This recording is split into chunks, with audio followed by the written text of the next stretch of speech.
Good morning, Philippines! Aldo na naman kita ngunyan Domingo asin ngunyan. Iba na nindo akong mag-aram, mag-inspired, asin makanood sa satuyang ipipicture na trayumpo digdi sa satuyang segment na Bombo Success Story. Red Cross, so actually, nag-start ako as project staff. So may 6 years na ako doon. Tapos bumalik ako ng 2020 na December. So, from that until now, so, as regular staff na yon. So, parang meron na tayong 5 years plus the 6 years. So, yun yung, yung accumulated na siya. So, more than 10 years na din ako.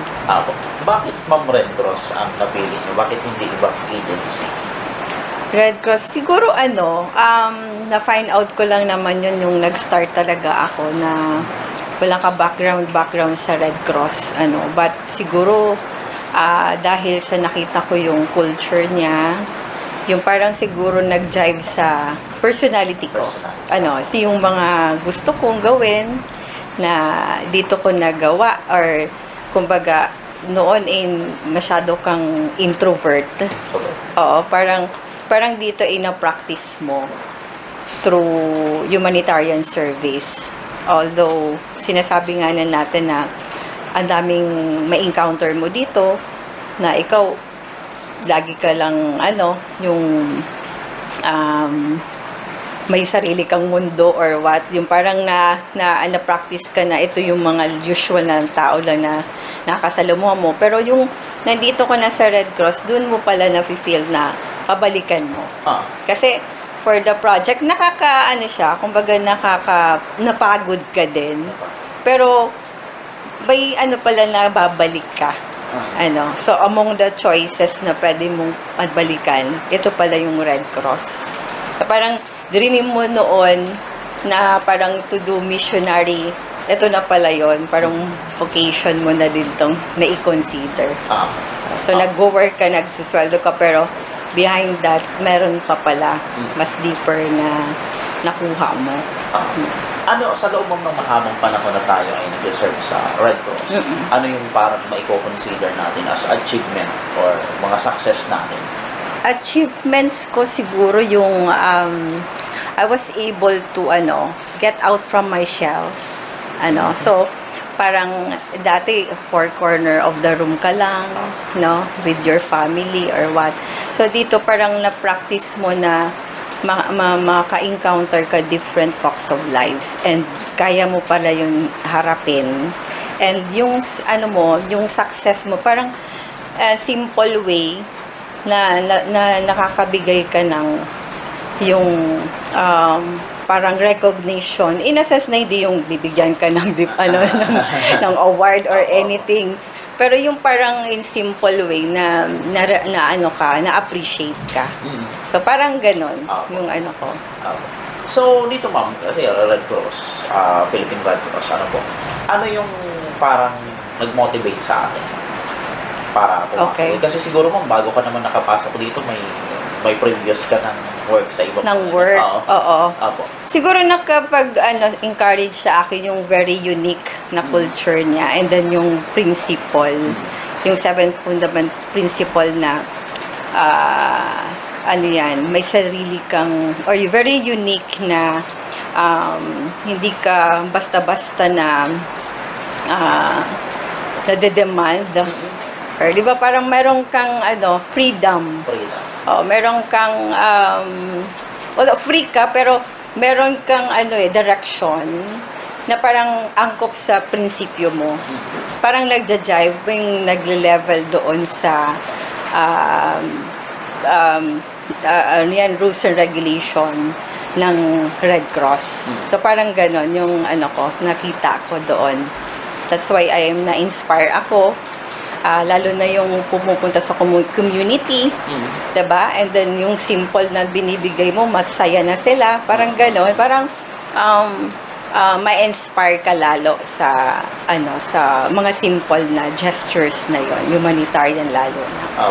Na-experience niyo ba yung yung parang stigma na Red Cross kasi parang panlalaki yan yung mga gano'n. Okay. Opo. Tapos sabihin kaya niya kaya ito? Kasi babae, parang panlalaki kasi yung mga gawain dito. Okay. Kasi parang na-box na din na pag sinabing Red Cross, blood, and then rescue. So, dun ko nalaman na ang Red Cross pala, maraming services. And since naintindihan ko lalo na auxiliary to the government, na meron kang sarili din na services na gaya ng government na ginagawa.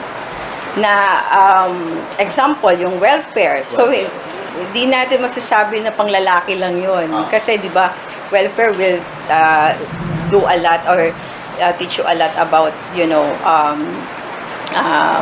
magbigay ng empathy, di ba? So, parang nandun na, meron kang ma-encounter sa mga children, women, na hindi nagagawa ng mga male. Parang, di ba? Parang mas may need na kung may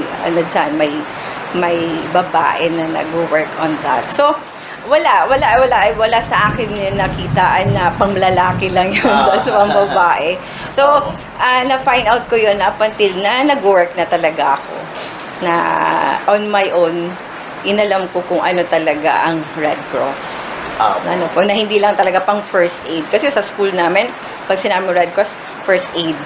Kasi sa organization namin doon, parang may organization kasi ako sa school namin, sa college. So, napili namin yung Red Cross to conduct like first aid. Pero, hindi lang pala Red Cross, ang first aid, ang Red Cross. So, maraming services na ginagawa din ng government natin. So, yun. Malaman ko ba, ano yung educational background niya? Okay. So, I graduate ng BS Psychology from Ateneo de Naga University. So, siguro isa pa rin yun, no? Finding yung course na yun, nakatulong din sa akin to find my personal, yung personality ko. And nakita ko doon sa Red Cross na kaya ko pala. Kaya ko din yung gawin yung ibang ginagawa. Like, ma-improve yung sarili mo in terms of dealing with people. Kasi ako parang siguro isa rin yun na parang yung childhood ko parang na-contain lang like sa family, na kahit mga kalaro mo, mga pinsan mo or what. Pero dito parang na-explore mo yung sarili mo na to mingle with other people, po. So yun yung ko. Ano yung may na-experience ba tayo parang challenge, failure during that time na tayo? Siguro nag-aaral pa lang or nasa work na tayo. Ano yung mga na failure, wala naman, pero very average lang naman ako. Hindi naman ako na parang nasa middle, lang, na sa family parang wala naman masyadong pressure. Kaya parang i-enjoy mo lang yung ginagawa.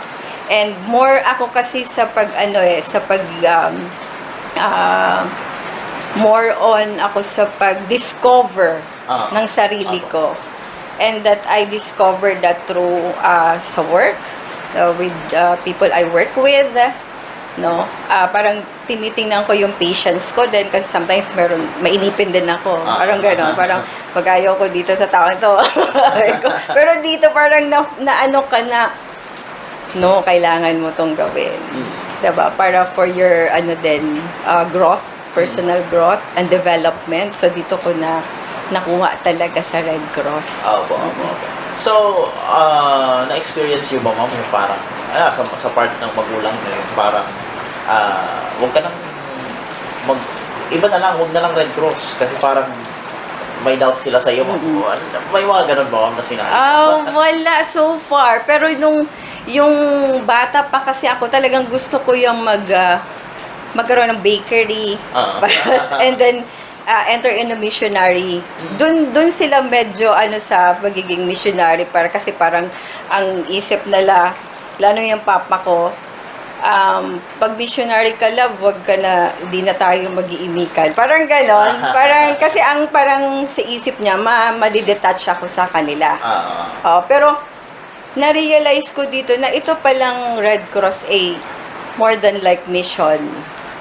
'Di ba? Parang tas doon ko nakita na pwede pala, 'di ba? Pwede ka din makatulong sa ibang bagay while you are here. Kumbaga parang nakita ko na yung Red Cross, actually proud na proud pa sila. Yung napunta ako ng Red Cross, din nila alam, parang mahirap din. Lalo na pa nag-field ako noon, hindi ko sinasabi talagang mag-field ako na ito yung na-encounter ko sa field kasi baka mamaya sabihin nila, mag-stop ka na dyan. Kasi kung pumunta ka ng bukid, di ba? Parang mag-walk ka ng ilang miles, di ba? Parang feeling nila, hindi ko kaya yon. Pero dito ko talaga nakuha na naging patient ako in doing this.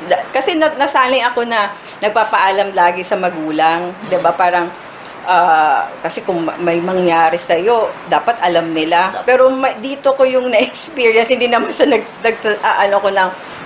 mga ginagawa ko sa Red Cross. Parang, challenge ko yung sarili ko na wag ko muna kayo sabihin kasi baka mamaya pigilan nila ako hindi na ako mag-work dito. And ang maganda doon, sinasamahan pa nila ako sa field. parang sabi niyo, ano ba yun, tanda-tandaan mo na sinasamahan ka pa ng buong pamilya mo. Parang ganon. So, yun discovery ko sa sarili ko. What about discrimination mo?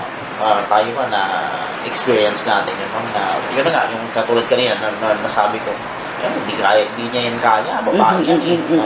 May ganun ba na parang... Wala so far. Ewan ko lang, siguro dahil sa very positive ang outlook nila sa Red Cross. Parang wala naman ako na experience na hindi ko kaya, ganon. Parang minsan na-discover ko lang o na minsan na, wow, nakayanan mo yun. Diba? Kasi masyadong alam nila na protected ka ng parents mo. Diba? Tapos alam nila nag-field ka. Kasi during the time, sa field talaga ako, community organizer ako. So parang nagtataka din sila na anong ginagawa mo, ganon-ganon. Pero, mas parang nakita ko sa kanila, wow, kaya mo. Opo. So, kumusta ka dito mag-manage? Paano mo i-manage itong team natin dito? Actually, grabe. Ganon? Strict. Medyo sinasabi ko na strict ako. And then, at the same time, maluwang din. Kasi you've been in a community organizing. So, siguro din yun sa personality mo na medyo maluwang ka, na yung mapasensya ka. Pero, pag kailangan mong maging strict, talaga magsi-strict ka. So, siguro iyan din ang nakita ko na why hanggang ngayon. Kasi hindi ko alam na tatagal ako na as officer in charge eh. Kasi ang hirap din talaga ng task ng being chapter administrator or officer in charge. Same ang task mo niyan. Even and handling. Actually, sa first ko na hindi ko ginusto maging officer in charge. Kasi parang galing lang ako doon sa pag-handle ng mga tao sa business. Pero sabi ko ayoko muna mag-handle ng tao kasi very big responsibility. Pero parang dahil nga concern ka na maayos din yung chapter na binibigyan ka ng yung big responsibility and then trust na magagawa mo kasi ito yung nagiging challenge sa chapter. So, ang importante din siguro is how you handle people. So, dito ko rin na-practice din na maging pasensyosa ka and then i-take aside mo talaga yung personal side mo na yung mainipin ka, parang gano'n. So, parang lahat na i-adjust mo. Kasi may personality na ako, pag ayoko nang kausap tong taong to, kasi mahirap kausap. Na ako niyan, nagba-back out na ako niyan. Pero ngayon parang iniisip ko, hindi na para sa sarili ko. Parang nasa organization, and tinitake aside mo na yung magiging personal, maging subjective ka, parang ganun. So, lahat, iisipin mo na ito ang dapat mong gawin. Ito yung dapat mong ang importante din kasi hindi lang yung dapat alamin mo din yung mga rules and regulation ng yung bylaws, lalo na ang Red Cross. Dapat kailangan mo din alamin para yun din yung magiging guide mo. So, iba-iba ang mga tao, iba-ibang personality, 'di ba? Masyado may iba matatapang, ganun. Pero dito kailangan mo talagang panindigan. It's not for me, but parang for the good of the chapter. So, dapat makikibagay ka din. Kasi dati hindi ako parang ganon. So, yun. Ano mo yung yung mga, siguro, mga nakaka-enjoy na gawin kapag nandito sa Red Cross na hindi natin ma-experience siguro sa ibang agency? Sa ibang agency, yung pagpupuyat. Yung habang natutulog ka, may nag-iisip. Nag-run pa rin yung mind mo, di ba? Parang kakaiba na in a sense, di mo talaga siya papabayaan. Di ba? Parang, yun ang lagi kong sinasabi, yung hindi mo makukuha inspiration sa ibang tao, but really to inspire yourself more para magawa mo yung gawain mo as not only as administrator, mas lalo siguro dapat inspire mo yung sarili mo. Yung hugot dapat may self-motivation ka. Okay, hindi ka dapat humugot ng motivation sa iba kasi what if hindi yun? Diba? Parang ganun. Yun lagi ko rin sinasabi sa kanila na like example, as a leader, dapat hindi ka maging boss. Dapat leader ka. Diba? Kasi pag boss ka, boss-bossan ka lang dyan na sometimes pinapagawa mo lang pero ikaw hindi mo alam kung paano gawin. Diba?